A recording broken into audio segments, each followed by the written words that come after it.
გამარჯობა. მეორე გადაწყვეტილების მიღების decision making-ის მოდულის ჩვენი სტუმარი არის გიორგი ისაკაძე. ძალიან დიდი მადლობა პირველ რიგში იმისთვის, რომ ჩვენთან ხარ. აუცილებლად აქვე მინდა გითხრათ, რომ გიორგი იყო პირველი ადამიანი, როდესაც სკოლას ჯერ კიდევ აფუძნებდით, შევხვდით, ვისაუბრეთ, აუხსენდი რას ვაპირებთ, როგორ ვაპირებთ და იყო პირველი ადამიანი, რომელმაც გითხრა, რომ ამას აკეთებთ, მე ყველანაირად თქვენ გვერდით ვარ და ძალიან დიდი მადლობა ამისთვისაც, იმიტომ რომ ჩვენთვის უაღრესად ბევრს ნიშნავდა იგივე BMG-ს მხარდაჭერა, Forbes-ის მხარდაჭერა და პირადად ჩემი მხარდაჭერა. ესე იგი, მინდა კითხო, რა არის Forbes-ის და BMG-ს მთავარი გამოწვევები 2019 წელს? საღამოშვიდობის. მე არ მიწევს ხოლმე მიკროფონით, როგორც წესი საღამოშვიდობის თქმა, უფრო დილამშვიდობის მიწევს. ზრდა. მთავარი გამოწვევა 2019 წელს იქნება ზრდა. და ეს იქნება 2020-ში, ეს იქნება 2021-ში და 2030-ში, რომელსაც იმედია მე მაშინ აღარ ვიქნები. BMG-ში და Forbes-ში და შევეცდები რაღაცა გავაკეთო კარგი, მაგალითად საშუალო სკოლა, რომელიც კომისთვის მომზადებს საინტერესო პოტენციურ მსმენელებს, სტუდენტებს, უმაღლესი სასწავლებლისთვის გაამზადებს პასუხისმგებლიან მეწარმეობაზე ორიენტირებულ სკოლის მოსწავლეებს, სადაც გონია, რომ ბაღიდან მოყოლებული მივადი შეიძლება არ ვიცი ეს რაღაცა ტრადიციები preschool-ის და რაღაცა შემდეგ, მაგრამ ვიცი ერთი, რომ დღეს ყველაზე მეტად სადაც გვიჭირს არის სკოლა. Forbes-ი და BMG მაგ დროს თვისებრივად სხვა ხარისხში იქნება, როგორც ბიზნეს თვალსაზრისით, ასევე დაფარვის თვალსაზრისით. მე იმედი მაქვს, რომ ჩვენ ორთავად კიდევ ბევრი ტექნოლოგიური მიღწევის მსხვერპლი გავხდებით და ჩვენზე ეს ყველაფერი აისახება. მე მზადა ვარ ეს ყველაფერი მივიღო სრულად. და ხოლმე ვისურვებდი, რომ ორთავემ შეძლოს უფრო მეტი ხარისხის შექმნა, უფრო მეტი ერთგულების ჩამოყალიბება და არა ლოიალობის მხოლოდ. ის ვერასდროს ვერ იქნება მასიური პროდუქტი, ამაზე ბევრჯერ ვისაუბრია ლევან. ეს მაინც სპეციფიური თემა, ეს ბიზნეს მედია ორთავე, Forbes-ი უბრალოდ ბიბლია ბიზნესისთვის. ასწლოვანი გამოცემა, რომელმაც შეინარჩუნა საკუთარი თავიც და ფორმატით. ასე რომ მე ვთვლი, რომ მოკლე პასუხია, მიუხედავად იმისა, რომ ბლიცი არა ვარ გადასულები, ეს არის ზრდა, ეს დარჩება ყველა ეტაპზე და რაც თავარია ეს უნდა იყოს ხარისხიანი. მედიას რაც შეეხება, მაგალითად, შენ დიდხანს მუშაობდი სახელმწიფო სამსახურში და აფუძნე საქართველოს ბიზნეს ასოციაცია. ბევრი სხვადასხვა მიმართულებით გიმუშავია, ბევრი სხვადასხვა მიმართულება წარმოგიწყია. რა არის მედიაში ისეთი განსაკუთრებული, რამაც ასე მიგიზიდა და ასე დიდი ხნით დაგიტოვა? ბლიც პასუხი ბუმერანგია, იმიტომ რომ მე მედიით დავიწყე. და ის რაზეც ბევრჯერ დამიწერია, მისაუბრია, მიხუმრია, აღმოჩნდა, რომ ეს ბუმერანგი აბსოლუტურად ხილული რამ არის. მე ვიყავი 19 წლის, როცა გავხდი გაზეთ ბანკები და ფინანსების რედაქტორი. არაჩვეულებრივ გუნდში, რომელშიც მე მოვხდი, როგორც მაგ პერიოდის მაგასაკის უпростоრად ადამიანებს ახასიათებს ემოციები ჩემში სჭარბობდა და პერიოდულად ადგილი ჰქონდა გარკვეულ კონფლიქტებს. ერთ-ერთი კონფლიქტისას რომ დავტოვე რედაქცია, თავი ამოვყავი Tbilisi ბანკში. გაბრაზებული წამოვიდი რედაქციიდან და წავედი Tbilisi ბანკში, სადაც 32 კაცი მუშაობდით. ეს 27 წლის წინ. ეხლა 7000. ეს იყო ერთადერთი ფილიალი არა, სათავო ოფისი ჭავჭავაძეზე, მდებარე დღეს მაინც ყველა ესე ეძახის და მოდი მეც ესე ვიტყვი, მაღაზია ბატას გვერდით, ოღონდ რატო არის მაღაზია ბატას გვერდით და რატო არ არის ბატა ტბილისის გვერდით, ეს დღემდე ვერ გავიგე, მაგრამ ოკეი. და 32 კაცი მე ჩემი სენტიმენტები მაქვს ამ ბანკის მიმართ. ის ჩემ თვალწინ გაზრდილი ბიზნესია და ამ მე ღირს თქვათ რომ მე Tbilisi ბანკში ვერ გავჩერდი 7 თვეზე მეტი, იმიტომ რომ ციხეა ეს წარმოუდგენელია რომ ერთი და იგივე საქმე ვაკეთო, ანუ იმ ასაკში. ეხლა უკაცილებით კარგად ვარ. 7. წავედი. ოღონდ რაც დიპლომატიური გამოსავალი მოვიფიქრე, შევრიგდით. სანამ კიდევ ვიჩხუბებდით მე და ახალ დაფუძნებულ ლევან Tbilisi TV-ში ამოვყავი თავი. სადაც ვაკეთებდით საქართველოში პირველ დამოუკიდებელ გადაცემას ბიზნესზე, ანუ დამოუკიდებელს გულისხმობ იმას, რომ სახელმწიფო ტელევიზიის მიღმა დამზადებულს, თორემ მაშინ სრული ბედნიერებას უფევდა ქვეყანაზე, იყო ერთი სახელმწიფო ტელევიზია, სერგი გვარჯელაძეც კი არ იყო ჯერ გამოჩენილი, რომ ერთხვა ეს მეორე არხია და აუაზე ხარ რა თქვა, რაღაც რომ გადავირიეთ ყველანი ეს მეორე არხიაო და ოდნავ წამომждარი რომ იყოს გამზე და არა ესე გაჭგიმული. და იქ Tbilisi TV-ში რომ გავაკეთეთ საქმე, აი ბოლო ნარკოტიკი იყო, რომელიც მივიღე. ხო და მე იმის შემდეგ არავინ არ დაიკვეხნოს, რომ ოდესმე ეს მინელდება. ის ყოველთვის მუშაობდა როგორც რესპონდენტში, რაც იყო შემდეგი წლების განმავლობაში, იყო ეს საჯარო სამსახური, სახელმწიფო სამსახური, რადგან თუ ბიზნესი და მე ყოველთვის ვიყავი რესპონდენტი, მაგრამ აი ესე 2014 წელს ეს ცალკე ისტორიაა. მე დავბრუნდი მედიაში. ჯერ დავბრუნდი როგორც კონსულტანტი, მაგრამ მე უკვე შემდეგ როგორც ასე ვთქვათ, წინა ფლანგზე მდგომი პერსონა, ამაზე ალბათ მე გიპასუხებ. ასე რომ ცალსახად მედიაში არის ის, ასე ვერას ვერ მოიშორებ.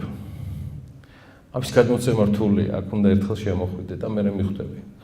რატო როგორ არის? სხვათა შორის არავინ არ თქვას, რომ ეს გადის მიკროფონზე ან ეთერში ყოფნაზე. არა. იგივე ხდება Forbes-ის შემთხვევაშიც, იგივე ხდება ბეჭდურში, იგივე ხდება დიჯიტალში, იგივე ხდება საინფორმაციო სააგენტოში, ну ყველაფერში რაც გვაქვს, რაც კარგად იცი ჩვენი სტრუქტურა, იმიტომ რომ ვადასტურებ, რომ პირადად შენი და შენი პარტნიორების მეგობრები ვარ და ბოლომდე უდგავართ გვერდში იმ იდეას, რომ ეს მართლა სწორობა ვარ და ფასეულობებით ახსოვსეთ სასწავლო ცენტრად ჩამოყალიბდეს. ჩვენ ეს ვჭირდება. კომუნიკაციები არის მთავარი, რაც აკლია საზოგადოებას და არა მხოლოდ ბიზნეს საზოგადოებას, მთლიანად საზოგადოებას და მე იმედი მაქვს, რომ ჩვენი ერთ დღეს აქ თუ სხვა დარბაზში დამსწრე საზოგადოებისთვის ჩვენ ვიქნებით მსმენელები და ვიამაყებთ ამ სკოლის კურსდამთავრებულებით. რადგან განათლება შევეხეთ და შევეხეთ იმ დროს, როდესაც შენ რესპონდენტი იყავი, შენ ციტატა არის ალბათ განათლება ეს არის მთავარი, რაშიც არასდროს არაფერს დავიშურებ. რატომ გვიჭირს მასიურად ხარისხიანი განათლების დადება საქართველოში? ფული. სიხარბე. რატო გადავწყვიტე რომ ნაწილობრივ ბლიც და ნაწილობრივ დაწვრილებით ფორმატში კი სხვა არ ვიცი. ბოლომდე დაწვრილებით შეგვიძლია ვისაუბროთ. არ ვიცი, მაგრამ ფაქტია მეოთხე კითხვასაც ესე პასუხებ. ჩვენ რეალურად არ ვუკეთებთ სტიმულირებას ხარისხიანი, პასუხისმგებლიანი და მოთხოვნადი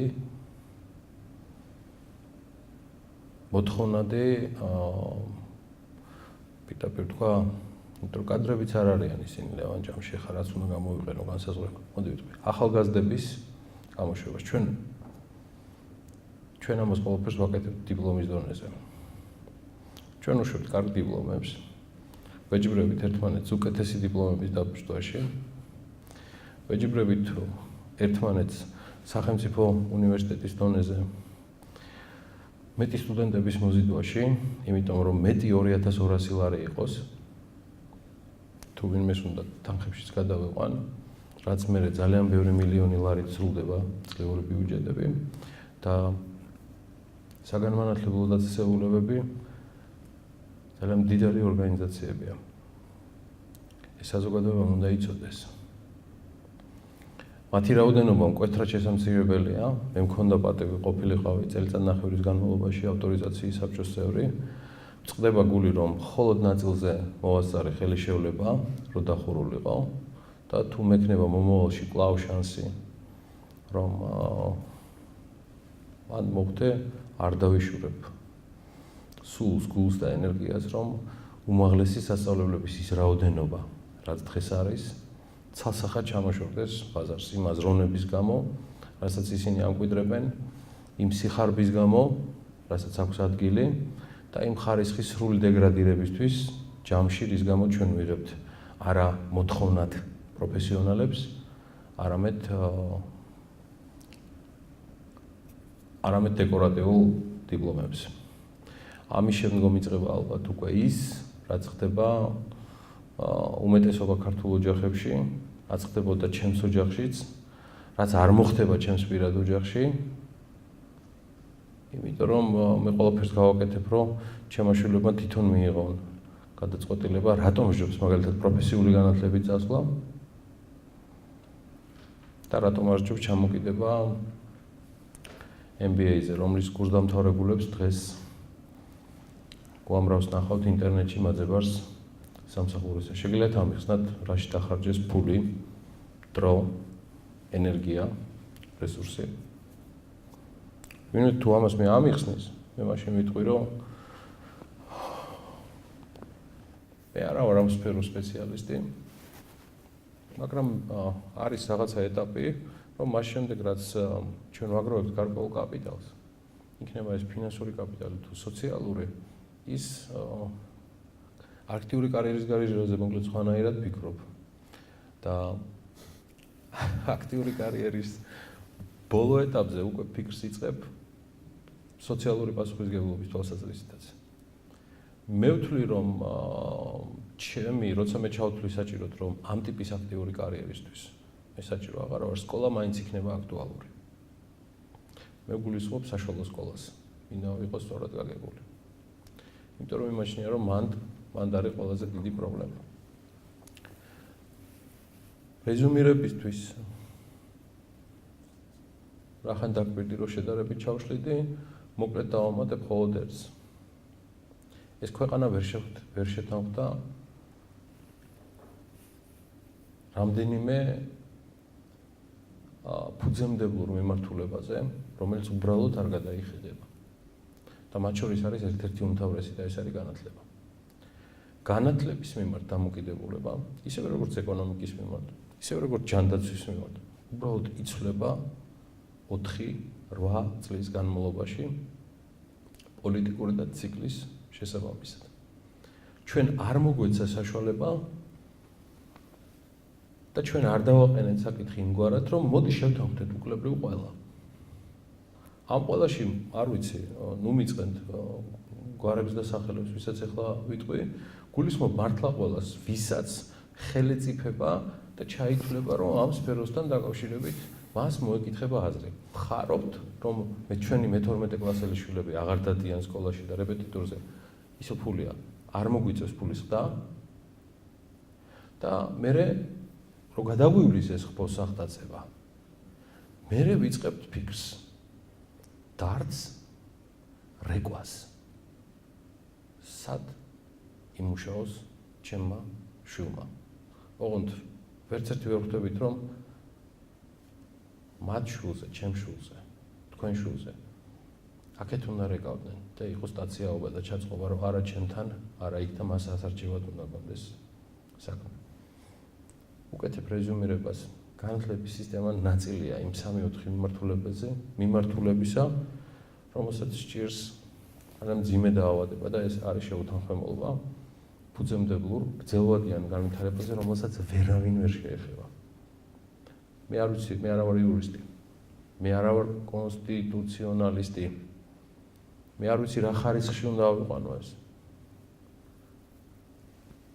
წარმოდგენა არ მაქვს, ხატზე უნდა დავაფიცო ბიბლიაზე თუ მორიგი კონკორდატი უნდა გაბრუნდეს, მაგრამ ვიცი რომ 4-5 თემაზე ამასთან დაკავშირებით, როგორიც არის ეკონომიკა, როგორიც არის განათლება და როგორიც არის მინიმუმ ჯანდაცვა და ქვეყნის თავდაცვითი და საგარეო პრიორიტეტები, ამაზე შეთანხმება თუ არ შედგა, ჩვენ წინ ვერ წავალთ.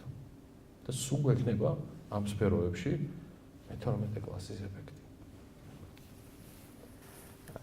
განათლებასთან დაკავშირებით მე მგონი ბევრ რამოდენიმე ყოველ შემთხვევაში დამსწრე აუდიტორიიდან ჩვენს მეგობრებს კითხვები აქვს და უკვე კითხვა-პასუხის რეჟიმს როცა გადავალთ, მან განვიხილოთ ეგ ყველაფერი. თუმცა მე მინდა კითხო შენი ყოველდღიური გრაფიკი როგორი, რამდენ საათს მუშაობ დღეში? კარგად დამითვალეს ამასინად. კიდევ ერთხელ დავწონდი, რომ თულა კიდევ ერთი პრობლემა არის მიუხედავად იმისა, რომ 98% smart ტელეფონებით დადის და იმ დარჩენილ 2%-საც აქვს კალკულატორები, ვინც არ დადის smart-ით და დადის შურს მათი ჩვეულებრივი არა ინტერნეტ ტელეფონებით. მე ჩემი სამუშაო დღე, ყველა სამუშაო დღე იწყება დილის 6 საათზე. ეს გრძელდება პარასკევის ჩათვლით და არის მთელი დღის განმავლობაში აქტიური. დღის განმავლობაში ჩემი საჯარო სამსახურში მუშაობის დროს ამ ქვეყნის ერთ-ერთმა პრეზიდენტმა მე მასწავლა, როგორ უნდა გავითიშო დღის განმავლობაში ისე 10-15 წუთის განმავლობაში, რომ მე შემდეგ მთელი დღის განმავლობაში ვიყო კვლავ აქტიური. ამას აქტიურად ვიყენებ. მას შემდეგ რაც ვიყავი პრეზიდენტ შევარდნაძის თანაშემწე. დღეს 6 საათზე მე პრობლემა მაქვს მთავარი დროული დაძინების, რასაც ასევე ვერ ვახერხებ და ჯერჯერობით ორგანიზმი ამას ქაჩავს. თქმა იმისი, რომ მე ვახერხებ პირველ საათამდე ძილს უნდა ძალიან მაგრად მოვიტყუო. გამორიცხულია უბრალოდ საღამოს ზარები და ღამის ზარები განსაკუთრებით უცხოელ ჩემ პარტნიორებთან ამის საშუალებას არ მაძლევს. მთავარი პრობლემა არის ეს, თუმცა დღის განმავლობაში ვცდილობ რაღაცები დავეკომპენსირო. პრობლემა არის კიდევ ის, რომ პარასკევი დღის მეორე ნახევარია შედარებით მხოლოდ თავისუფალი, შაბათი სრულად და კვირას დღის მეორე ნახევარში მე კვლავ სამსახურში ვარ. ამიტომ ეხლა არ შემოვალ კალკულაციაში. რატო გამომდის 100 საათი მუშაობა თუ 17 თუ 3 მუშაობ ესე, უბრალოდ იმ პროექტებიდან გამომდინარე, რომლის ნაწილი უკვე მოვასწარი შენთვის გაზიარება, მალე ეს კვირას არ მექნება. მაგრამ BMG-ს და Forbes-ას სჭირდება. და ასე სჭირდება ბიზნეს მედიის განვითარებას. ანუ 100 საათი ეს არის გარანტირებულად მივეცით. მე მგონი აქტიური ცხოვრების მქონე ყველა ადამიანს დგას აუდიტორიაში არიან ადამიანები, რომლებიც BMG სტუდიის სტუმრებიც იყვნენ, იმედია რომ იქნებიან ასევე, არიან ადამიანები, რომლებიც ორ სტარტაპს მართავენ და პლუს მუშაობენ კიდევ მესამე სამსახურში. ეგრეთ წოდებული work-life balance-ის არსი რა არის და როგორ პოულობ შენ მას?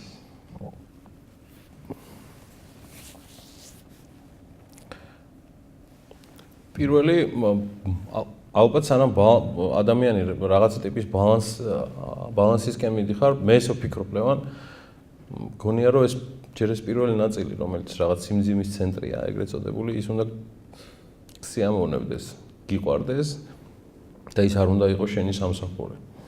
ეს არის ჩემი საქმე. ალბათ მასაც მე უნდა ვეძახდე სტარტაპს. ამ ტერმინისადმი დამოკიდებულებაც ისე აღრიეს ამ ქვეყანაში. რომ აი გააუთოვეს, გაშოტეს რა, აი მე-12 კლასად აქციეს რა. და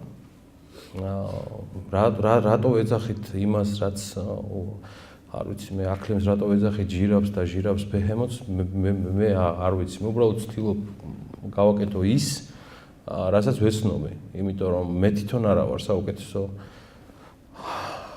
განათლების ნაყოფი გულისხმობ წყაროსი და ყოველთვის მქონდა უბრალოდ უპირატესობა, რომ ძალიან განათლებულ ადამიანებთან მქონოდა ურთიერთობა, სმენითი ინტელექტი იყო თამდევი და ძალიან დიდი როგორ გითხრა კომფორტი ჩემ ცხოვრებაში და ძალიან მიყვარს მოსმენა, ძალიან. გაცილებით მეტად მიყვარს, რთული ალბათ დაჭერება ახლა, მაგრამ ვიდრე საუბარი. მაგრამ საბოლოო ბალანსისთვის ძალიან მაგრად უნდა გაგიმართლოს და მე ამის ნათელი მაგალითი ვარ ოჯახიდან და მეგობრებიდან გამომდინარე. ანუ სხვას ბალანსი ვერასდროს ვერაფერი ვერ შეგიქმნის, იმიტომ რომ მაგ ტიპის ბალანსი, რასაც კითხვასო, ეგ ხო მუდმივი მოთხოვნადია შენი ინსტინქტებიდან, ემოციებიდან გამომდინარე და ეს გარემოც თუ შენ არ გიწყობს ხელს, რომ გიყურებს და ხედავს, რომ ბიჭო იკლავ თავს და აი ადამიანი ზის ეგრე და მუშაობს 75 საათს კვირაში. ხო, წარმოუდგენელია მეგობარი, წარმოუდგენელია ოჯახის წევრი, წარმოუდგენელია ნაცნობი თუ უცნობი ადეკვატური, რომ ეს არ დაგიფასოს და ხელი არ შეგიწყოს. აქედანაც რაღაცა დგება ცოტა სხვა რამ უკვე, როცა იცი როდის, რომ აუცილებლად შეგიძლია ყოველდღე საღამოს 9-ზე ის ადამიანი ნახო და ამის საშუალება გააქვს ადამიანები ჯგუფი შეიკრიბო და დადიხარ მე ესე ჯგრო ტომატ და მშვიდობა გეუფლება, იმიტომ რომ გვერდში ყავს რეალურად ადამიანები, რომლებმაც ჩვენთვის აი ამ სწორი ბალანსის შექმნას ხელი შეუწყეს. ამიტომ რა ვიცი, მგონია რომ ამ ფაქტორებმა ალბათ საბოლოო ჯამში ჩემში ეს განსაზღვრა და ეს კომფორტი შემიქმნა. ძალიან მაგარია. მეც აბსოლუტურად გეთანხმები იმაში, რომ იმ მეგობრების, ან ბალანსი რაღაც 50-50-ზე ხო არ არის. მაინც და შეიძლება 92-2-ზე იყოს. თავარია ყველაფერი და ყველა მეგობრები ოჯახის შემდეგ სამსახური ერთმანეთთან ჰარმონიულ თანწყობაში იყოს. შენი კარიერის საწყისები ასოცირდება სახელმწიფო სამსახურთან, სადაც 24 წლის რო იყავი, გახდი ანტიმონოპოლიური სამსახურის ხელმძღვანელი. 24 წლის ასაკში. მე მაინტერესებს, რამდენად გქონდა ის მომენტი, რომ აი სწორ დროს, სწორ ადგილას ვარ მოსული. ხო, ანამდე წარმოიდგინე, რომ პარალელურად გადაცემის კეთებისა 19-20 წლის ასაკიდან სახელმწიფო კანცელარიაში მუშაობდი, მაშინ ესეთი ყველას ეძახდნენ სახელმწიფო მრჩევლებს და ჩვენც მეტი რა გვინდოდა, ეს არის ის პერიოდი, როცა მხედრიონის საბუთით, რომელსაც სხვა რამეს ეძახდნენ, ნახევარი თბილისი, მათ შორის ჩემი ოჯახის წევრებიც დარბიან და ბლატაობენ და ჩვენ კიდე გვაქვს აი პრეზიდენტის ადმინისტრაციის, ნუ როგორი ფერადი, იცი, ქვას ხეთქავდა რა. ხო, ცოტა ადრე დაიწყო, შეიძლება ითქვას, დღეს ეგ აღარ მიგვირს. ალბათ მაშინაც გასაკვირი არ იყო, თუმცა ცხადია, მე ძალიან გასაკვირი გახდა, იმიტომ რომ მედიაში ჩემმა აქტიურობამ და წინა პლანზე ყოფნამ მოიტანა ცნობადობის ის ზრდა, რამაც შემდეგ უკვე კარიერულ წინსვლას ცალსახად შეუწყო უკაცრავად ხელი. სრულიად კარიერისტი ვიყავი. და ამას უსურვებ ყველას, ვინც საჯარო სამსახურში მივა. ნუ ეშინიათ ტერმინოლოგიის, კარიერისტი, ბიუროკრატი და ამდაგვარი. უბრალოდ სწორად ვისწავლოთ გაგება რა არის სტარტაპერი და რა არის ბიუროკრატი და კარიერისტი და მე დაგვეუფლება აპოთეოზით, სულიერი განცდებიც აღარ გვექნება. და უბრალოდ საჯარო სამსახურში ყოფნა და მაღალი შედეგის დადება ხდებოდა საფუძველი იმისა, რომ წასულიყავი წინ. ცხადია, ეს პერიოდი თვისებრივად განსხვავდება ყველა სხვა ფორმაციისგან და ბოლო ორი პოლიტიკური ფორმაციისგან, მაგრამ ეს იყო საშუალება, რომ თავი გამოგეჩინა. მე შეფასება მივეცი საკუთარ თავს და საკუთარ შეგრძნებებს, რაც შეიძლება გამახსენდეს 20 წლის წინანდელს, რახან ანტიმონოპოლიური პერიოდი გაიხსენე. და იგივე მაქედან 3 წელიწადში მე უკვე დავასრულებ პრაქტიკულად სახელმწიფო კარიერა. ეს იყო ვარდების რევოლუციის დადგომისთანავე, მიუხედავად იმისა, რომ მქონდა უკვე ნაციონალური არ იყო მარტო ეს იყო გაერთიანებული, ასე ვთქვათ, ოპოზიციური ძალები რომ მოვიდნენ ხელისუფლებაში და პრეზიდენტ შევარდნაძე რომ გადადგა, მათგანაც იყო შემოთავაზება რომ მე სახელმწიფო სამსახურში გამეგრძელებინა შრომა. თუმცა შენ იყავი ერთ-ერთი პირველი, ვინც განცხადება დაწერე და წამოხვედი. კი, მე პირველი ვიყავი. კი ბატონო, სწორად გახსოვს და მოგიკითხავს და მე აი რა და ჩემი განცხადებების დაწერის დრო და ის ყველაფერში არის ერთადერთი რაც მახსენდება ყველაზე სწორად და არანაირ კორექციას არ შევიტანდი. მაგრამ მე ძალიან მინდა რომ სახელმწიფო სამსახური იყოს სავსე ახალგაზრდა, ენთუზიასტი და მზარდი კარიერისტებით და ბიუროკრატებით, იმიტომ რომ ეს არის არაჩვეულებრივი ხალხი, რომლებიც სრულად ახალ სახელმწიფოს ქმნიან და შექმნიან მცირე ზომის ეფექტურს და რაც თავარია ეს იქნება დაფასებული. სახელმწიფო სამსახურში უნდა იყოს ძალიან მაღალი ანაზღაურება, იმიტომ რომ ყოველთვის გამოჩნდება გომშიაშვილი და ისაკაძე, რომელიც იქიდან წამოიყვანს ამ კადრებს და შეუქმნის უმძიმეს კონკურენციას და ჩვენ ამისთვის მზად ვართ, მაგრამ ამიტომ არის საჭირო მცირე და ეფექტური გადაწყვეტილებების მიღების მთელი კასტა, რომ იქ მუშაობა გიამაყებოდეს. მე ესეთი სახელმწიფო მინდა, როცა აი ამ სამინისტროში რომ მუშაობ, სიამაყით დადიხარ და ესეთი აწეული თავით ქუჩაში. და ჩვენ აუცილებლად გვექნება ეგეთი ქვეყანა, უბრალოდ დღეს ბევრი ღირებულება და შეხედულება ერთად არ ემთხვევა და ისე უკან ბრუნდები ლევან. არა ვართ შეთანხმებული რაღაცა მთავარზე. რამაც ვერავინ ვერ შეგვაძლებინა და ჩვენ თავს ძალა უნდა დავატანოთ. 27 წლის ასაკში რომ დავასრულე ჩემი სახელმწიფო კარიერა, ჩემი პასუხი იყო ძალიან მარტივი, რომ მე მინდა ბიზნესში და მე მინდა ფულის კეთება. და მინდა გითხრა, რომ ამ პასუხმა იმუშავა. იმუშავა მათთან ვისთანაც ამ თემაზე ვსაუბრობდი, ზურაბ ჟვანია იყო მაშინ და ბატონი ზურაბ ნოღაიდელი და მე იმუშავა ჩემთვისაც, იმიტომ რომ შემდეგი პერიოდი უკვე გავატარე ბიზნესში. ბიზნეს კარიერის დასაწყის აუცილებლად დაუბრუნდების, თუმცა აქ მინდა ჩაიკითხო, როდესაც 24 წლის იყავი, ქონდა თუ არა ის პრობლემა, როდესაც შენი დაქვემდებარებული 35-40 წლის ადამიანები დისკომფორტს იქმნდნენ. ან შენთვის იყო თუ არა 24 წლის ასაკში ის მეორე დაფიქრება იმაზე, რომ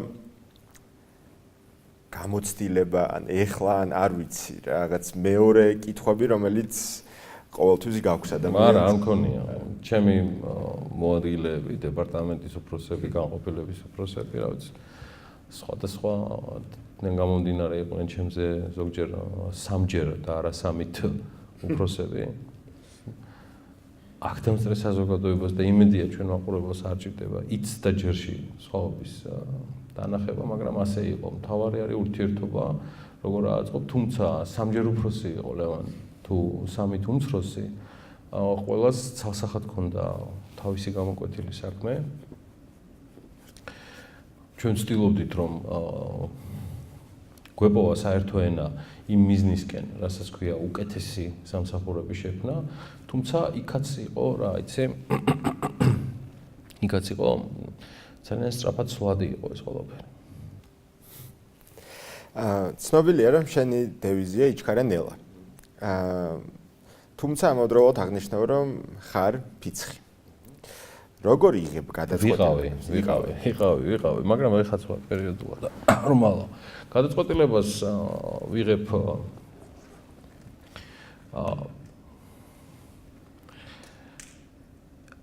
გონებით და გულით ერთად, ემოციით და ფიქრით ერთად. ზოგჯერ ერთი მიგებს, ზოგჯერ მეორე.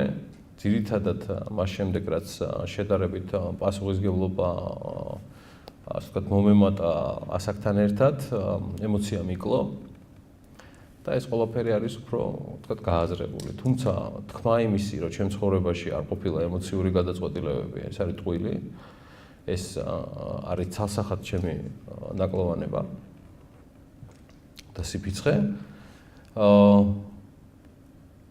და თუ არის საუბარი აქვე, მოდი რომ არ გავაგრძელო უპირატესობაზე, არის ის, რომ შემილია მშვიდად ვიყო და მთელ და ნებისმიერ ჩემი გუნდის წევრს გადაცემული მაქვს მთავარი მდგენელი და მთავარი ქიმია ამართვისა, რომ გადაწყვეტილებები მიიღონ და მიიღონ მყარად.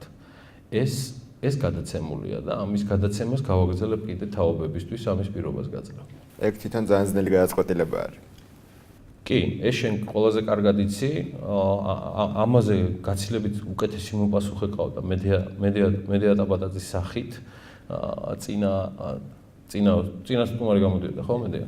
ხო, მაგრამ მეორეს მხრივ მე ვთვლი, რომ არ არის აუცილებელი ტოპ მენეჯერობა, რომ ადამიანს კონდეს ჩამოყალიბებული უნარი გადაწყვეტილების მიღებისა.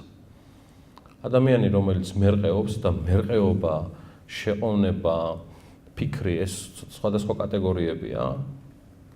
გადაუწყვეტელი ადამიანი კიდე სხვა რამ არის, მაგრამ გადაწყვეტილების მიღების უნარები ჭირდება უკლებლივ ყველგან. უბრალოდ ის გამოგარჩევს. და ძალიან სწრაფად მიყავხარ წინ, იმიტომ რომ ვითარდები. და თუ საკუთარ თავს უწესებ ამ ცენს, რომ შენ შეგიძლია და თანასწორად მე გამოგდის უკვე სწორი გადაწყვეტილებების მიღება, იმიტომ რომ ამას უყურებ შედეგებით. ამას უყურებ შეფასებებით, რა დონეზე თვითკრიტიკულიც არ უნდა იყო. უბრალოდ ზოგჯერ ზღვარ გადასული თვითკრიტიკაც არ შეიძლება, იმიტომ რომ ეს უკვე ზედმეტად სხვა რამეს აზიანებს, ეს უკვე პირდაპირ აზიანებს განვითარებას. ხო, არა, ეს ცალკე ჩამოსაღალებებელი არის ჩვენ საზოგადოებაში და მაგარი სამუშაო, რომ ადამიანებმა შეძლონ გადაწყვეტილების მიღება. ეს სახლშიც გამოადგება და ოჯახში, ოღონდ ეხლა იმაზე კი არ ვსაუბრობ, რომ პურია საყიდელი და ამაზე უჭირს ვიღაცას გადაწყვეტილების მიღებას. ვსაუბრობ მნიშვნელოვან გადაწყვეტილებებზე, რომელიც უკავშირდება მთავარს, წინსვლას, განვითარებას, რა ვიცი, ყველაფერს. ემოციას მინდა რომ გავუყვე, რადგან ვახსენეთ და მინდა ზუსტად ამოვიკითხო. ჩემს ყოველს დიდ მიღწევა თვლი იმას, რომ არ ვწყდები მიუხედავად ბევრი იმედგაცრუებისა, წარსულში დეპრესიებისა და წაქცევისა. როგორ უმკლავდები სტრესს?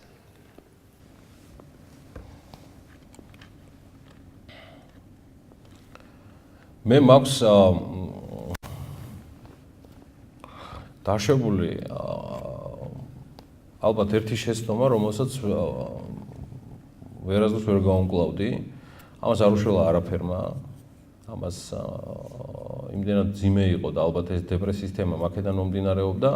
ბევრჯერ მაქვს ამაზე ნათქვამი, რომ ამას არ უშველა არც რა ვიცი, მკურნალობამ, არც წამალმა, არც ეკლესიამ არ უშველა, იმიტომ რომ ეს ვთვლი, რომ ეს შეცდომა მე არ უნდა დამეშვა. პროფესიულ შეცდომაზეა ხაზია საუბარი. რაც შეეხება დანარჩენს, რაღაც თვითგადარჩენის ინსტინქტი ლევან გამომიმუშავდა მთელი ამ ხნის განმავლობაში. ოღონდ ეს არც ერთ შემთხვევაში არ არის პროფესიული რეინკარნაცია, არა, ეს კიდე სხვა ოპერაა. მიუხედავად იმისა, რომ მე ოპერა მიყვარს, ანუ ამ ტიპის ოპერებს გულისხმობ, იმაზე უბრალოდ ვერ, იმიტომ რომ მე რაღაცა ეგეთ დაწესებულებაში შემიყვანო, იქ ბენზინება პირდაპირ, იმიტომ რომ რაღაცა ცოტა ისე უნდა ვიყო და ამ ჩემი მინდა გამომდინარე სულ წამიღებს. ხა აქ აქტიური ვარ და ერთი 15 წუთი მარტო შენ რო ილაპარაკო, მე შეიძლება წამიღოს.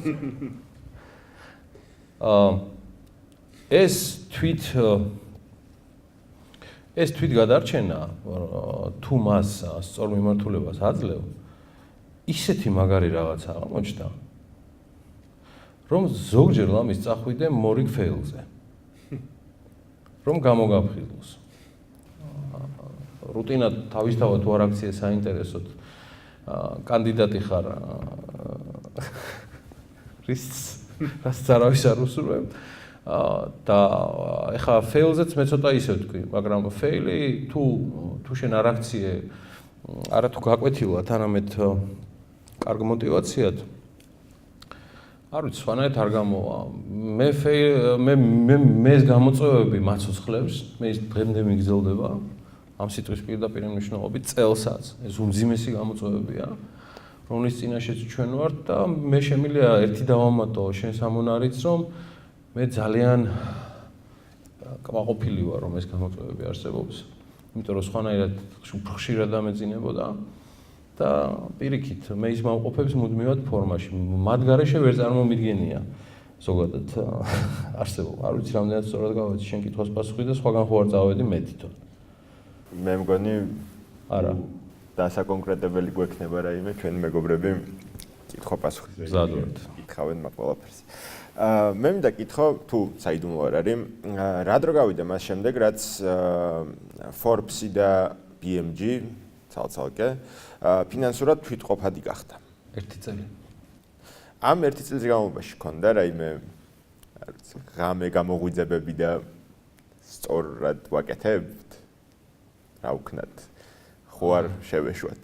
არა, არა. იმიტომ რომ ჩვენ თუ არ გავმიჯნეთ ლევან შენი კითხვიდან გამომდინარე რომ რახან Forbes-ი გახდა ფინანსურად მოგებიანი, ეს არნიშნავს რომ იგი ფინანსურად სტაბილურია. ეკონომისტებმა და ფინანსისტებმა თუ არ ვისწავლეთ მთავარი გზავნილის გაკეთება ჩვენს ბიზნესში რომ ეს არ არის ერთი ნაბიჯი მოგებიდან სტაბილურობამდე არის აბსოლუტურად თვისებრივად სხვა გზა და ის რაც შეიძლება გვისწავლია ან ხშირად გვაინტერესებს რასაც sustainable development ქვია ორი სიტყვით ყველაზე კარგად ესე გამოითქმის სტაბილური მდგრადობა არ ვიცი რა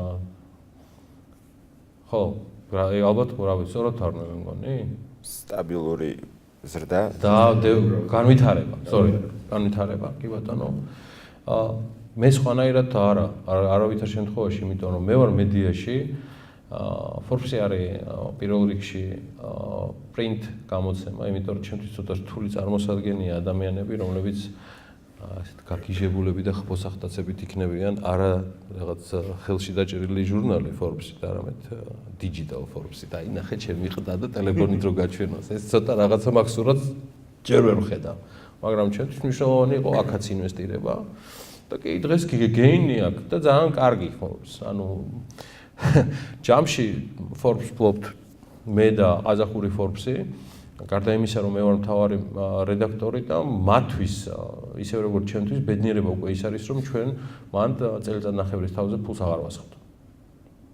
იმიტომ რომ ჩვენთვის ეს გამოწვევა იყო არ მეღვიძება იმიტომ რომ ისე ცოტა მძინავს ლევან მაგ ფიქრები არ მაქვს მაგრამ BMG-სთან და Forbes-თან დაკავშირებისას გიდასტურებ რომ არ მძინავს და როცა მძინავს მაშინაც სხვა სასიამოვნო აზრებთან ერთად მე ვფიქრება როგორ უნდა გავაკეთოთ ბლოკჩეინიზაციის ეპოქაში, დიჯიტალიზაციის ეპოქაში, რომელსაც მოაქვს ახალი გამოწვევები, მოაქვს მართლა სტარტაპები, რომლებიც ფაქტიურად შენი კონკურენტები შეიძლება აი წამში გაგაქრონ და ამას რა შეიძლება დაუპირისპირო, მე მაქვს ამას რა უნდა დაუპირისპირო, ოღონდ ამას ბოლომდე არასდროს არ ვიძახი, მაგრამ ეს ბიზნესი უნდა განვითარდეს უბრალოდ მდგრადად.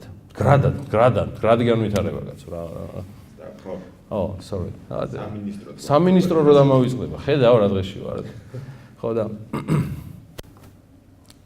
ამიტომ არა, მაგის გამო არ მეგვიძება, მაგრამ ღვიძავს სულ 24/7 ვარ ფიქრში იმაზე, რომ ის სტაბილურად მან გააგრძელოს განვითარება და ყოველთვის ფეხი აუწყოს და ხშირად დაასწროს იმ გამოწვევებს, რომლის წინაშეც ჩვენს ეპოქაში ყოველდღიურად ვართ. არავინ არ დაიკვეხნოს. არაფერი. აუცილებლად მინდა შევეხო 2019 წლის დასრულებამდე ჯერ კიდევ დიდი დროა, მაგრამ იმედია და მგონია რომ ამაზე უფრო ხმაურიანი არაფერი მოხდება ბიზნესში და შენ თვითონაც აღნიშნე რომ Tbilisi შენთვის სხვა თემაა. სუსტი წერტილი არის იმ ხრივ რომ დასაწყისში, როდესაც 50 ადამიანამდე მუშაობდა Tbilisi-ში, მაშინ ჯერ კიდევ მაშინ მუშაობდა. შენს ედიტორიალში, რომელიც სხვათა შორის, შენი ედიტორიალები მოგვაკლდა, მე მგონი ბოლო დროა. ორშაბათს იქნება. ანაკლია ან არა ორი. დაბრუნება. და ანაკლია ან არაში, შენ იწინასწარმეტყველე თუ შენი აზრი დააფიქსირე თუ რეკომენდაცია გაუწიე მამუკა ხაზარაძეს რომ წასულიყო თავისი ბანკიდან.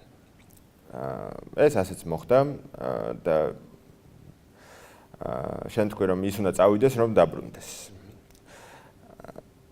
რას გვეტყვი საერთოდ ამ ყველაფერზე რაც ეხლა ხდება Tbilisi-ის გარშემო და რადგან იწინასწარმეტყველე მისი წასვლა შენი აზრით როდის დაბრუნდება?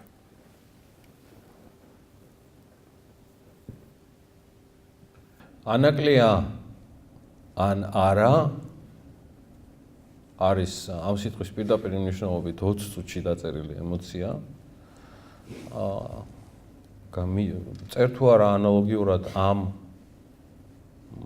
timeline-ით სხვა ედიტორიალებს არა, იმიტომ რომ ყველა ედიტორიალი არ არის დაკავშირებული სენტიმენტთან, თუმცა ყველა ედიტორიალი ლევან ისევე როგორც ნებისმიერი ზარი და ნებისმიერი appearance არის სუბიექტური. ამაზე აღარ გვინდა ახლა ლაპარაკი. სად გადის ხარი სუბიექტივიზმის და ობიექტივიზმის. კი, ტბილისი ჩემი სენტიმენტია. მე აქ არ ვაპერსონიფიცირებ მას. მე მძიმე დასკვნის გაკეთება მომიწია ედიტორიალის ბოლოს, იმიტომ რომ მე ვხედავდი ამას როგორც ერთადერთ გამოსავალს. მე ვერ ვიტყვი რომ კრიტიკა იყო მძაფრი ჩემი ამ ედიტორიალის შემდეგ, იმიტომ რომ ძალიან მიყვარს როცა მაგრიტიკებენ საქმიანად, აი მართლა გულწრფელად. მაგრამ უმრავლესობა არ მეთანხმებოდა ჩემს ატავარქალის პროგნოზთან დაკავშირებით. კი ბატონო, მოდი მე ესე ვიტყვი. მე ვთვლი რომ ეს უნდა იყოს ნაბიჯი უკან, საიმისოდ რომ ბანკმა ამ სიტყვის პირდაპირ მნიშვნელობით $500 დაწყებულმა და ეს არ არის იმისი, რა ქვია, შიბლეტების და ჯემების და ჟაკეტებით დაწყებული ბიზნესის ლეგენდები. მე ძალიან კარგად ვიცი ლეგენდები როგორ იქნება. მე თვითონ ვაკეთებ ამას ჯერ ერთი.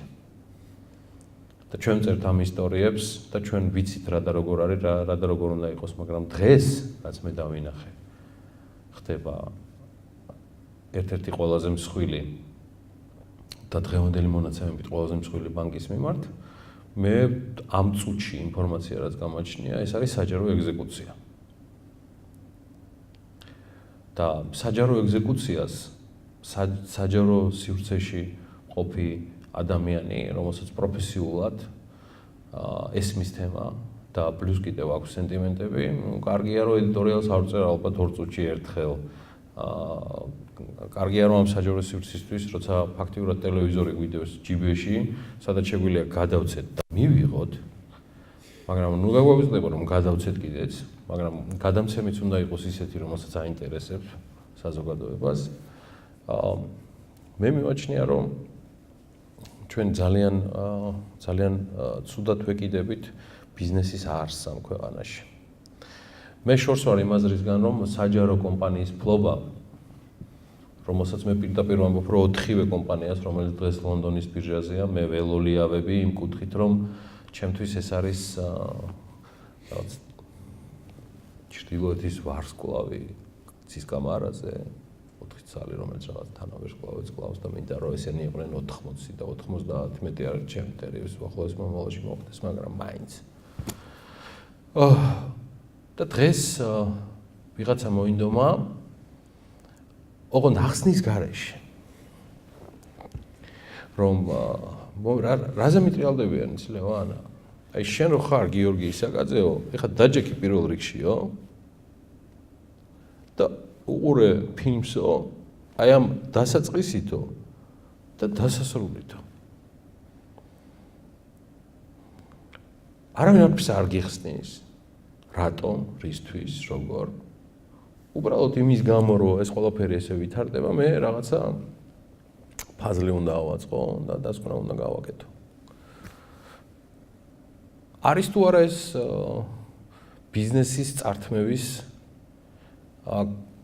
ცდელობა, რომელსაც ჩვენ ხშირად ვხედავდით, თქვათ, გასული პოლიტიკური რეჟიმის პირობებში. არა. ეს არ არის კლასიკური გაგებით ბიზნესის ახევის, რა ტერმინი უნდა თუ გამოვიყენო მაგალითი, მაგრამ ეს არის ფილიგრანულად სწორად გათვლილი პარტია, რომლის ფინიში ამ კომპანიის საჯაროობიდან გამომდინარე, ამ ბიზნეს ჯგუფის პროექტების მასშტაბურობებიდან გამომდინარე, მე უბრალოდ არ ვიცი და ამიტომ მაგრად მეშინია. ოღონდ იმის გამო კი არ მეშინია, რომ ხაზარაძე ან ჯაფარიძე დაიჩაგრავს თავს. არა, ისინი თავს დაიცავენ. ეს დიდარი შემდგარი ადამიანები არიან, მაგრამ ჩვენ ვსაუბრობთ 2008 წლის პერიოდზე და ისე რომ არ ვაკეთებ დასკვნებს, არ ვკითხულობთ რა ხდებოდა იმ პერიოდში, არ ვკითხულობთ როგორ გადარჩა საქართველოს საფინანსო სისტემა კი არა, მთლიანად ქართული სახელმწიფო, არა რუსეთ-საქართველოს ომს, არამედ მისი გამომწვევებიდან გამომდინარე ფაქტიურ ჩამოშლას, როცა ქეში არ იყო. ქეში არ იყო ქვეყანაში. ეს ნიშნავდა, რომ ქვეყანა იმართებოდა მექანიკით და პატარა პანიკის შემთხვევაში დახურულ ATM-ებს ნახავდით მომძვრალს ამ ქალაქში და ეს რას მოასწავებდა, მე ამაზე უარესი სცენარის განვითარება არ მინდა ვინმე ვნახოს. 2008 წელი არ არის მხოლოდ გამორჩეული საქართველოსთვის იმ უბედურებით, რასაც რუსეთ-საქართველოს ომი ერქვა. 2008 წელი არის უმძიმესი ფინანსური კრიზისის აპოგეა, რომელიც მოხდა ამერიკის შეერთებულ შტატებში, ანუ მსოფლიო ფინანსური სისტემის სათავეში. როცა უმსხვილესი კომერციული და საინვესტიციო ბანკები კოტრდებოდნენ ერთმანეთის მიყოლებით და Lehman Brothers უბრალოდ ყველაზე მსხვილი იყო მათ შორის, მაგრამ ის არ იყო ერთადერთი. და ამ პერიოდში აქ ომი და ესეთი რაღაც და არავის არ უნდა ახსნას რა მოხდა. მე ჩემი დასკვნები გავაკეთე, რა გააკეთეს იმ პერიოდში ბანკის დამფუძნებლებმა და როგორ მოახერხეს მათაც მექანიკურ რეჟიმში მყოფებს გადაერჩინათ ბანკი ისე, რომ ერთი რიგიც კი არ დამდგარა და არ შექმნილა პანიკა. და ბოლოს მომეცით ძალაუფლება და ყველა საბუთი 20 წლის წინანდელი ბიზნესების საქართველოში და მე გეტყვით, რომ საქართველოში არც ერთი მოქმედი ბიზნესმენი აღარ იქნება თავის ადგილზე. და ამას ბევრი სუბიექტური და ობიექტური ფაქტორი აქვს. მე არ მივდივარ ტრივიალურ გახსენებამდე, თუმცა ეგეც გახსოვდეს. ნუ მკითხავ პირველ მილიონს, დანარჩენზე პასუხს ვაგებ. მე ამაზე არ ვსაუბრობ. ეს ის აქტუალობის ნიშანს ვერ დავსვავ. მე ძალიან მინდა, ოღონდ სამწუხაროდ მოპატირო ვერ გიანონსებ, რომ ანაკლია ან არა ორი გამომივიდეს უფრო ოპტიმისტური პროგნოზით, როგორც შენ თქვი.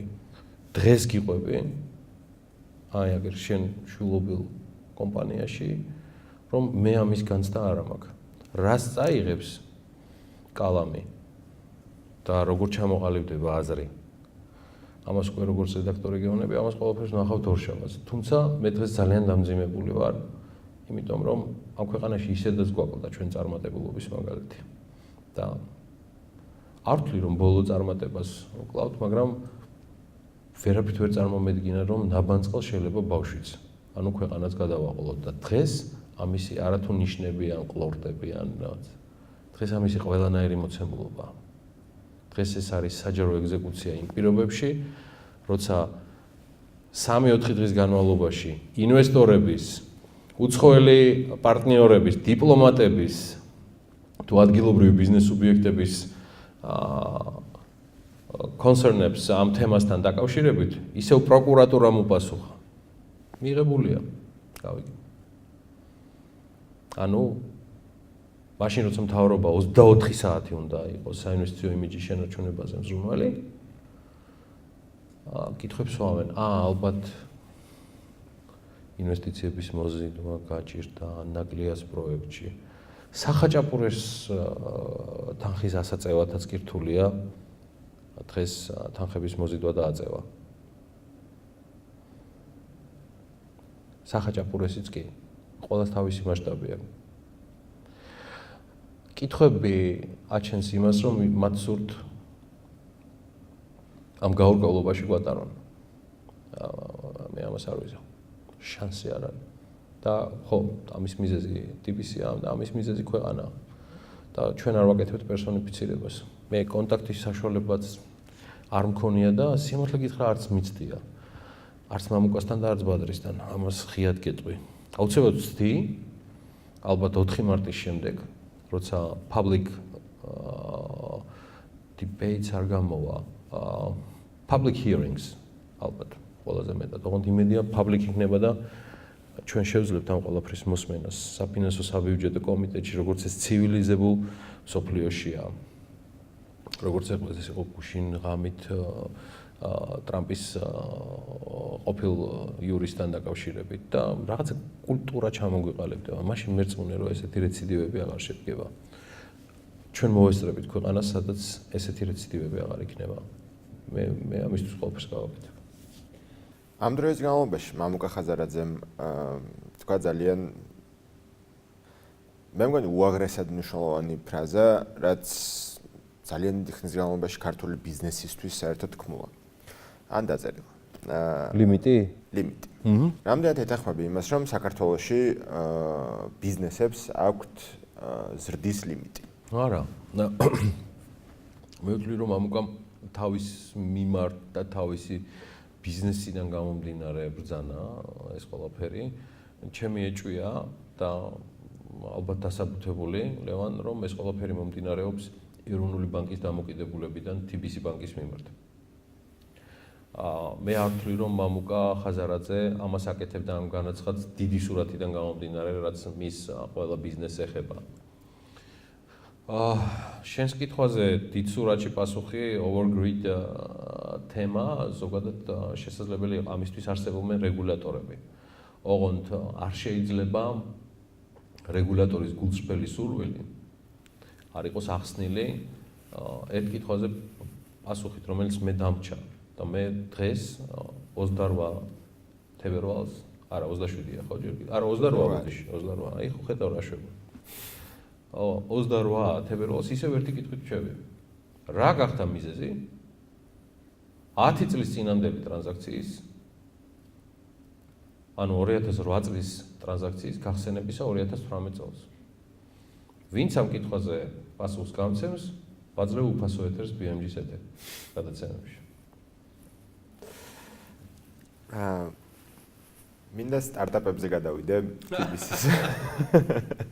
Tbilisi-ის кейსიდან ეგრევე საწყისებში.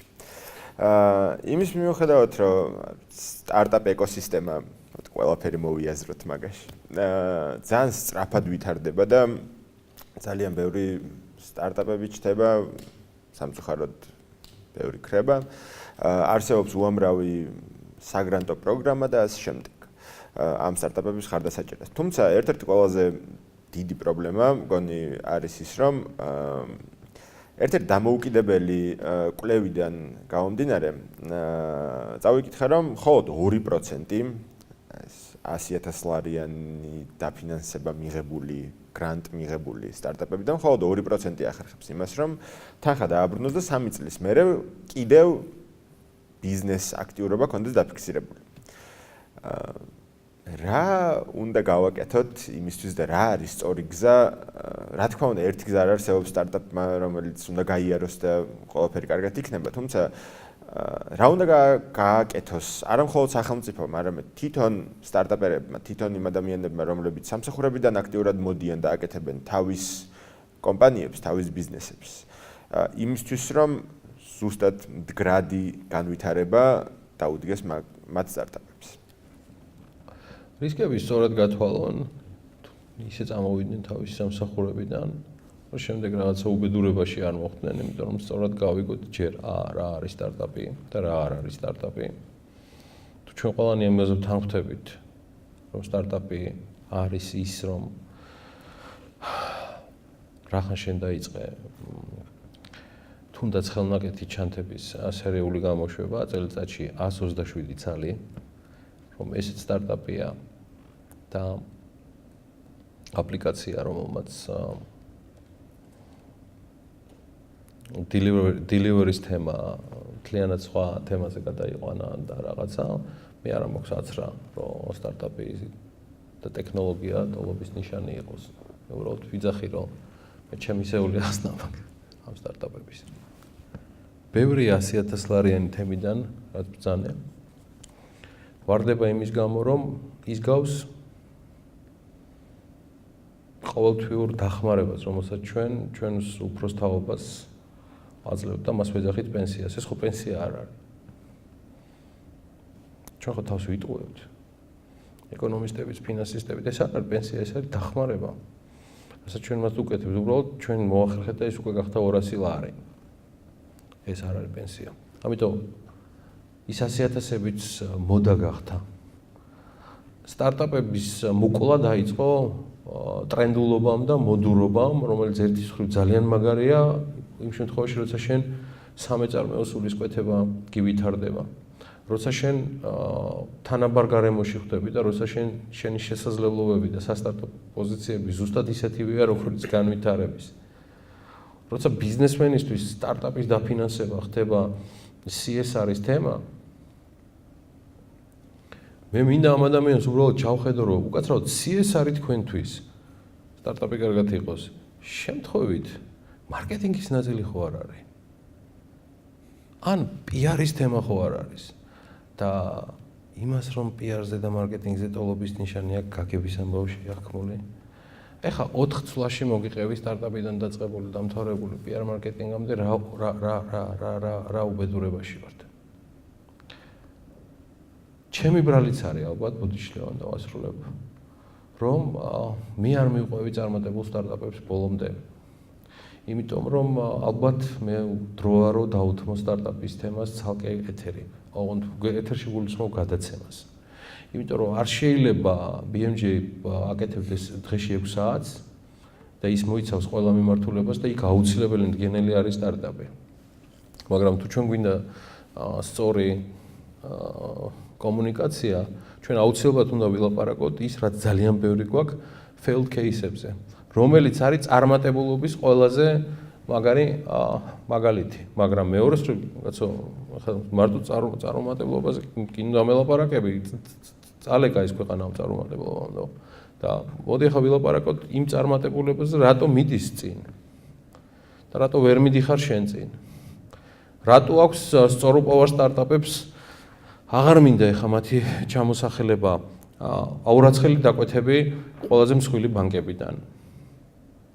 ოღონდ სწორუპოვარ სტარტაპებს. რატომ არის რომ სტარტაპების დიდი ნაწილი რომელსაც არც 100,000 ლარი მიუღია, არც ჯილდო და არც ორდენი ბანტებიანი, არ ჩერდებიან და პოლონეთიდან დაწყებული შეერთებულ შტატებამდე პორტირებენ საიმისოდ რომ აწიონ თანხები, ბოლობენ პარტნიორებს. მე მიწევს მაგათი პოვნა და წაღალისებები. ეხლა როგორმე უნდა გადავირიოთ და მივხვდეთ რომ სტარტაპის ცნება დამახინჯდა ამ ქვეყანაში და ყველა რაღაცა მოდურად და ტრენდულად დაიწყო რეგიონებში თუ მაჟორიტარის არჩევნებია სტარტაპებს ვაფინანსებ ბიზნეს კომპანიაში CSR სტრატეგია თუ მუშავდება სტარტაპებს ვაფინანსებს მაგარია მაგრამ ეს ხო ქეშაუთია უბრალოდ იმისთვის და მორჩაკინო იმისთვის მე უკვე ქეშინ არის ჩაიდო ეს ფული და მე უკვე აღარ არის მე უკვე ისტორია წყდება და ალბათ ამ ისტორიის დაწერაში ცოტა აქტიურად უნდა ჩავერიო ვაღიარებ my bad პენსიაზე გამახსენეთ თუ წაიკითხეთ სტატია რომ გურიაში ბავშვების უმეტესობას პენსიონერობა უნდა კი ხვალგამა გადაცემაში ესეთი კი ხვალგამა გადაცემაში და იქვე მაქვს Forbes-ის სტატია 11 წლის ბიჭუნაზე რომელიც საკმაოდ მაღალი შემოსავლების გაკეთება დაიწყო იუთუბერობით სტარტაპებზე მეც დავაფიქსირებ ერთ რაღაცას მე მგონი გრანტის გაცემა მანამ სანამ აქსელერატორი არ გვაქვს რომელიც გაატარებს ამ გრანტიან სტარტაპს თავის თავში და გამოიყვანს იქიდან დაალაგებული პროცესების მქონე სტარტაპ ორინოლს ძალიან იმის მიუხედავად რომ ძალიან ბევრს ეხმარება თუნდაც failure-ში თუნდაც ახალი რაღაცის გაკვეთილის მიღებაში აქედან გამომდინარე ამ დამოუკიდებელი კვლევიდან გამომდინარე 2%-ს წარმატებაში მგონია რომ ეს პროცენტი უაღრესად გაიზრდება მაშინ როდესაც გვექნება ტექსტარზე და Y Combinator-ზე არ მაქვს საუბარი მაგრამ რაიმე სახის ოპერაციულად გამართული კარგი გამოცდილების მქონე აქსელერატორი, რომელსაც შეიძლება ამ სტარტაპებს მიუთითოს ის გზა, რომელიც მათ უნდა გაიარონ. და იცი რა, ალბათ მე მქონდა ეგეთი თემა, შოთიკო დიღმილაშვილს ჩვენსაც მიყავდა ეს Forbes-ის აღმასრულებელი რედაქტორი გახლავთ. ჩემ პარტნიორია, მეგობარია, უნიჭიერესი კაცია და ალბათ მე ვფიქრობ, რომ შოთა მოღონთ უკვე ცალკე გადაცემის კუთხით ან შეიძლება სადმე სხვაგან მოვაქციოთ. ჩვენ მქონდა ეს დრო დათმობილი, პირობით თუ არ მახსოვს, მინიმუმ 15-20 წუთით ნახევარი საათი გამოდიოდა კვირაში, სადაც pitching-ის საშუალება ეძლეოდა უკლებრივ ყველას. აი, უბრალოდ ვარჩევდით. აი, random. აი, მიცემული მქონდა, მოიყვანეთ, ალაპარაკეთ, მოусმინოს იქნებ ვიღაცა და იქნებ კიდევ გაუჩნდეს რაღაცა.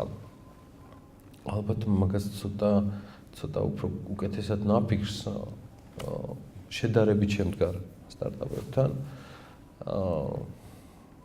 ეხლა რა ცუდი რამე თქვი?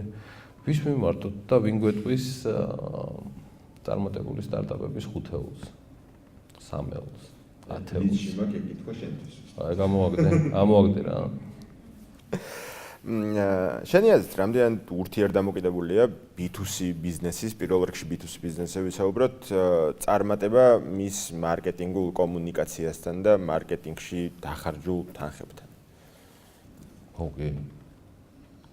რატო არ აკეთებს ბევრი კომპანია შენი აზრით საქართველოში? ლევან, რა მოგივიდა? CSR-ი და მარკეტინგი აქვს ტოლობა და მარკეტინგი და PR-იც ტოლობა და ვიზუალ ლაპარაკი.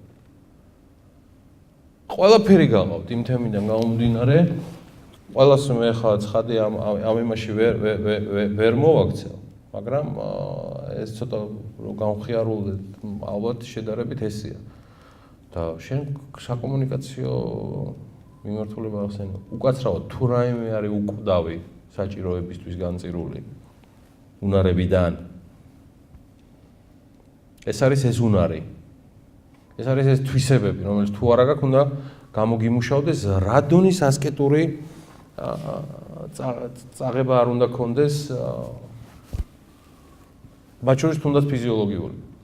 წარმოუდგენელია არ გამოგიმუშავდეს, იმიტომ რომ დღევანდელი, ხვალინდელი და წინა მსოფლიოც იყო, არის და იქნება გაჩენილი კავშირისთვის და კომუნიკაციისთვის. უბრალოდ ჩვენში ეს მეთოდები მუდმივად არის ახალი გამოწვევების და ახალი, როგორ თქვა, მიზიდულობების წინაშე.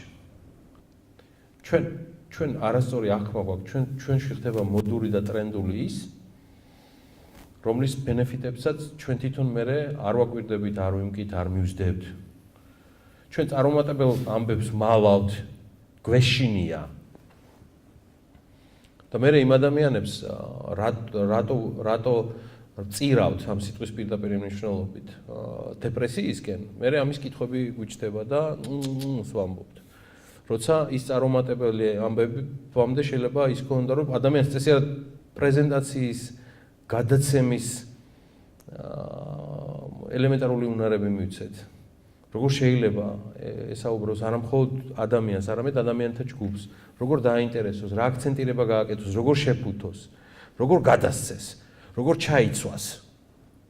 დღეს ეს უკანასკნელი საერთოდ აღარ არის თემაში, საერთოდ აღარ არის თემაში, ამისი ბევრი რაღაცა, მაგრამ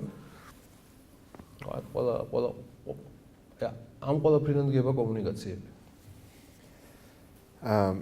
ამ ჩვენ შეხვედრის მზადებისთვის ჩემი ერთ-ერთი საყვარელი მომენტი დადგა, როდესაც წავიკითხე ესეთი რაღაც.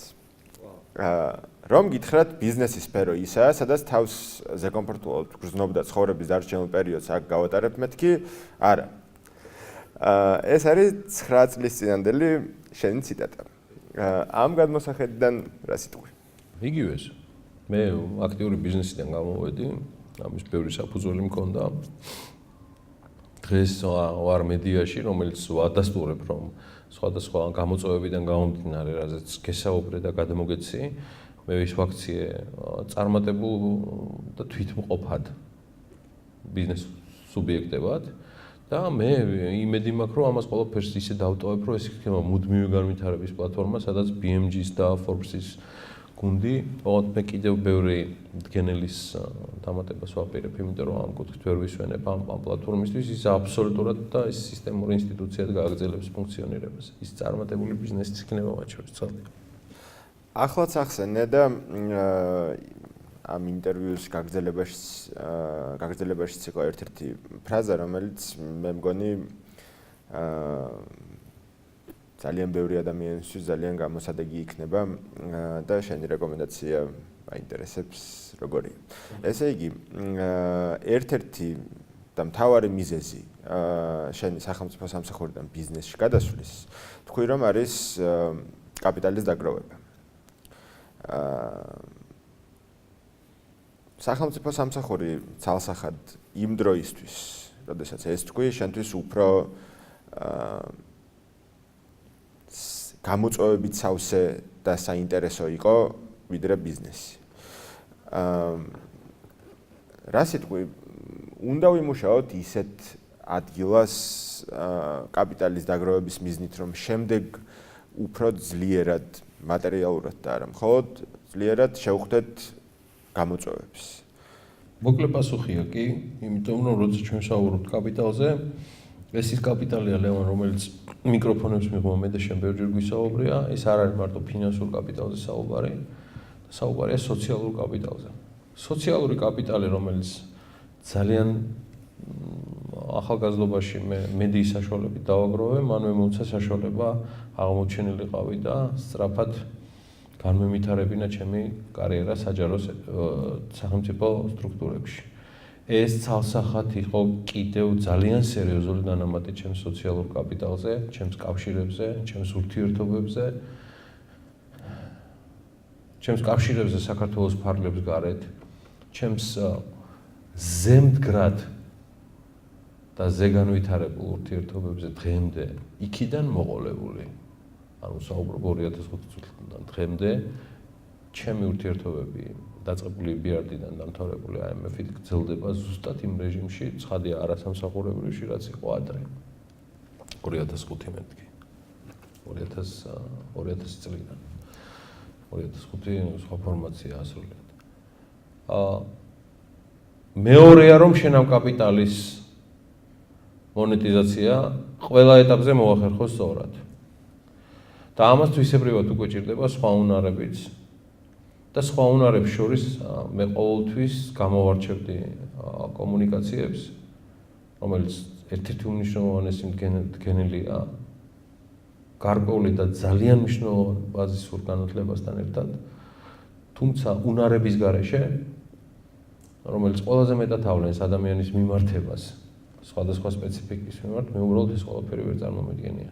ამიტომ კი, ლევან, შენ კითხვაზე პასუხი და მეტიც სულ უფრო და უფრო მეტი აგრესიით საიმისოდ, რომ ყველაზე მაგრები ვიყოთ მათ, იმიტომ რომ სოციალურ კაპიტალზე კარგად მონეტიზებადი კაპიტალი მე ჯერ არ შემოგვედრია. ადრე აღნიშნე, რომ ძალიან ბევრი და დიდი ბრძოლა გადახდა თავს საკუთარ სიზარმაცესთან. როგორ ძლევ ამ სიზარმაცეს? რეჟიმით. ცალსახად რეჟიმით. მე ხვალ შეიძლება საქმიანი დილის წამყვანი აღარ ვიყო ყოველდღიურ რეჟიმში, მაგრამ მე ვამბობ, რომ მე არ მოვშორდები სტუდიას. მე 6 საათზე ვიქნები ისევ შხაპში, 7:30-ზე ვიქნები ჩემი სახლის ღრუბლთან გასასვლელში, 7-ს რო უკლია 14 წუთი ჩვენი მთავარი პროდიუსერი და კი არა და თანაშემწე მისი სალომე ჭიპაშვილი მომაკითხავს და ვждები მის მანქანაში და მე ამ რეჟიმიდან არ გამოვალ. იმ მარტივი მიზეზის გამო, რომ მე მაქვს რაღაცა თემები მისაღწევი და ეს არ არის აუცილებელი, რომ გინდა თუ არა მაგ დროს მე ეთერში შევარდე. არა. ეგეთერი გაკეთდა როგორც პლატფორმა, ისევე როგორც BMG-ს ყველა პროდუქტი, ისევე როგორც Forbes-ის უკლებლივ ყველა პროდუქტია. მოგიყვან ერთ მაგალითს, 2019 წელს ჩვენ შეველიეთ Forbes-ის ერთ-ერთ მიმართულებას გადაწყვეტილებებიდან ერთს გაგანდობთ. ეს არის Forbes Women-ი. ჩვენ მას აღარ გამოვცემთ. მე შევეცადე 2 წლის განმავლობაში ის ამ სიტყვის პირდაპირ მნიშვნელობით ჩემს პარტნიორებთან, ანაერის თავთან, მაია მირიჯანიშვილთან ერთად ამომეკუქა, მაგრამ მე ვამბობ, რომ მას ვერ დავუთმე სათანადო დრო და ამიტომ გადავწყვიტე, რომ ის გავუშვა აუთსორსზე. ჩვენ ამაზე გავაკეთებთ ფულს, მაგრამ ის მოხდა საიმედო ხელში. ეს არის კულინარიის და ჟურნალ 12-ის დამფუძნებლები, რომლებიც თავის მეგობართან, ასევე ჩემს მეუღლესთან ერთად გადაწყვიტეს, რომ ეს თემა აწიონ. მე მას უშვებდი კვარტალში ერთხელ. ისინი სუპერ ამბიციურ ამოცანას შეენდნენ და აპირებენ ეს ყველაფერი გააკეთონ ყოველთვიურად. Good luck. იმიტომ რომ მე ძალიან ყვაყოფილი ვარ იმ თემით რა გადაწყვეტილებას მივიღებ. მე შემეძლო ამეხურა და მე ამისთვის მზად ვიყავი, მიუხედავად იმისა, რომ ჩემ პარტნიორები ამას დირექტორატის დონეზე მთხოვდნენ ჯერ კიდევ 2 წლის წინ, მეთქი არა მაცადეთ. ეს თემა იყო ზემარტივი, მაგრამ დღეს ნულოვანი ხარჯის პირობებში ბრენდის შენარჩუნებით ის არის ზე საიმედო და ზე პროფესიონალების ხელში. შეიძლება თუ არა ხვალ გავაკეთო იგივე, კი. შეიძლება თუ არა რამდენიმე სააგენტო დავიმატოთ ჩვენთვის საინტერესო. დიახ, იმიტომ რომ BMG დღეს ბიზნესზე და ეკონომიკაზე საინფორმაციო სააგენტო ტოპ 25-ში არის ქართული ვებ პორტალების. ახლა ვოდიშ ვიხდი რა. ქვეყანაში სადაც აინტერესებთ მარტო მამამ როგორ შეჭამა შვილი და შემდეგ ბებიამ როგორ იმშობია რა ბაბუა, ანუ აქ რომ მაინც ეს რაღაცაში იყო, მგონია რომ ცუდი შედეგი არ არის. თან ვებმა რომელმაც ფაქტიურად საკუთარი თავი 4 თვეში გაიყვანა ფინანსურ პოზიტიურ მაჩვენებლებში. გიორგი, დარწმუნებული ვარ, რომ ცხოვრებაში რამდენი კითხვა ამოვაგდებლისი, თანამ ამდენს რომ ვლაპარაკობ. არა, ლიცე გადავალთ კიდე. უნდა კითხო ალბათ წარუმატებლობაც ქონია ცხოვრებაში და რა თქმა უნდა წარმატებაც არის. როგორ უმკლავდები ერთსაც და მეორესაც, იმიტომ რომ ორივე შეიძლება რომ პრობლემური იყოს. მაშინ როდესაც იგივე ბიზნეს წარუმატებლობა შეიძლება დადგეს. აი რა ვშვები პრაქტიკულად ეგ გაინტერესებს? ანუ გააქვს ის მომენტი რომ მაგალითად წარუმატებლობის მერე ხაზავ გეგმებს. კი. დაფასთან ვარ. გააქვს აი ცოტა ხანი დასვენების პერიოდი რომ ეგ დასვენებაა ლევან. ისევე როგორც ძალიან დიდი პასუხისმგებლობით და სიამოვნებით ვადასტურებ, მაგრამ ეხლა აბსოლუტურად ვისვენებ. იმიტომ რომ მე ეხლა მაქვს საუბარი თავისუფალ თემაზე. მე რა რო შენ არ მაშორებ ჩემს ყოველდღიურობას და რუტინას. მაგრამ შენ ამას ახერხებ, რომ ეს რაღაცა დონეზე ესე იყო. მე იქ იმ მომენტში ესე ვაკეთებ, მე ვხაზავ. ეს ხდება დაფაზე, ეს არ ხდება კომპიუტერში, მაგრამ შეიძლება ვერც ხდება, არც მიცდია, არ ვიცი ახლა. რაც ვაკეთებ, უძველოდ ხვები იმას, თუმცა მე არ ვარ გივა როგორც ხატვარი, მიუხედავად იმისა, რომ ბაბუა ჩემი ხატვარი იყო, მე არ გამომდის არაფერი. ვერ გადავაბავ ცხვირს ყურთანაც კი არ არსებობს. და იმ გეგმებიდან გამომდინარე, მე უბრალოდ ვიწყებ იმ ჩემი დახატულის, წაშლილის და ბევრჯერ იმის განხილვას საკუთარ თავთან, მე უკვე სხვებთან და ეს სხვები არ არის აუცილებელი მხოლოდ პარტნიორები, ღმერთმა დამიმფაროს, მე მათგან და ისინი ჩემგან, რომ მე ესე ყველაფერზე ვაწუხო და წარმატების შემთხვევაში ალბათ ვისწავლე მთავარი, რომ ფოსახტაცებაში არ გადამდის, აღარ ვხარბდები. მაგრამ მეტი ყოველთვის მრჩება და ამ მეტის გარეშე მე სიცოცხლე არ მინდა. მეტი, როცა აღარ იქნება, ალბათ ეს უკვე ის პერიოდია, როცა ჩვენ მილევადზე ვლაპარაკობდით და უკვე როცა სხვა ინვესტიციის დრო დგება, რომელსაც აუცილებლად გავაკეთებ. რამოდენიმე წლის წინ ძალიან ყოველთვის მოულოდნელი გადაწყვეტილება იყო მაესტროს მხრიდან შენთან ცალმხრივად კონტრაქტის გაწყვეტა და თქვენთან ცალმხრივად კონტრაქტის გაწყვეტა. ასევე ერთ-ერთი მომენტი შენ ცხოვრებაში, რომელსაც თქვი, რომ სიამოვნებით გადავამონტაჟებდიო, არის იმედის მმართველობა. კი, ეს ის ნაწილია, მაგრამ რახან ახსენე ლეონ, ვიტყვი, რომ ეს ის შეცდომაა, რომელსაც ჩემთვის არ წამალიშველის და არც ეკლესია. რა ჩავშალო? რა რჩევას მოგცა?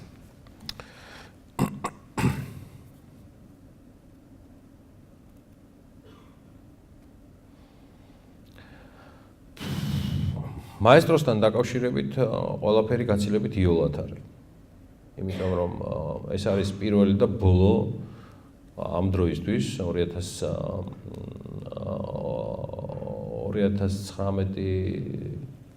წლისთვის ეს ყველაფერი ალბათ ცოტა სხვანაირად დასრულდება, მაგრამ მოკლედ მანდ არის რა თემა რა ლევან, მანდ გრძელდება სასამართლო პროცესი დღესაც.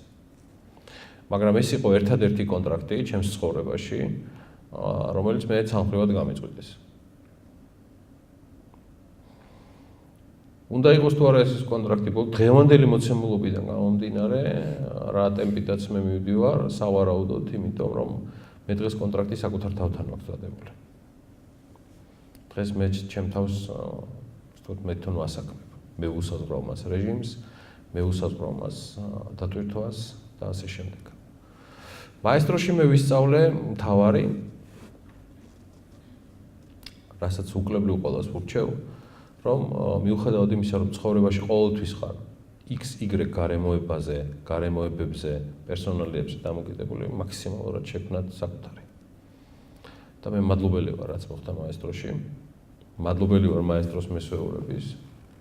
მადლობელი ვარ მაესტროს წინ, უკან, მარცხნივ და მარჯვნივ მდგომი პოლიტიკური ძალის. რომ მე მათ BMG შემაქნევინეს. იმიტომ რომ მე სხვანაირად მის შექმნას გადავდებდი და გადავდებდი, ამიტომ გულწრფელ მადლობას ვუხდი მათ, რომ ეს ყველაფერი მოხდა. და ასევე წინასწარ ულოცავ იმ შედეგებს, რაც მათ არ ასდებათ სასამართლოდან გამომდინარე. ჩვენი 27 კაციანი გუნდი საკმაოდ სერიოზულ განაცხადს გააკეთებს ამ ყველაფრიდან გამომდინარე და გონია რომ უსამართლო რაც მაშინ მოხდა, იქნება ანაზღაურებული რეპუტაციულადაც და ფინანსურადაც.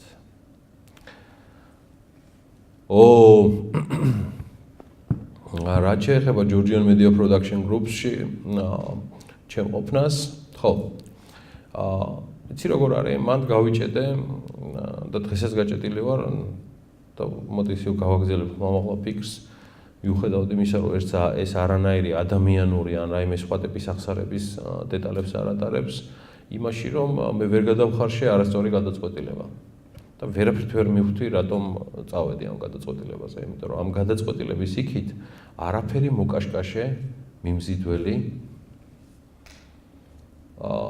და ის რომ შენ გეღალა და შენი თავისთვის არ იდგა. ჯამში ეს არ იყო დიდი პერიოდი, 7 თვე რაც გამოდის იქ ოფნა, იდეაში არ არის ის თემა, რომელიც რაღაცნაირად ვერ გადახარშო, მაგრამ ხო, ეს არის თემა, რომელსაც აუცილებლად დავამონტაჟებდი.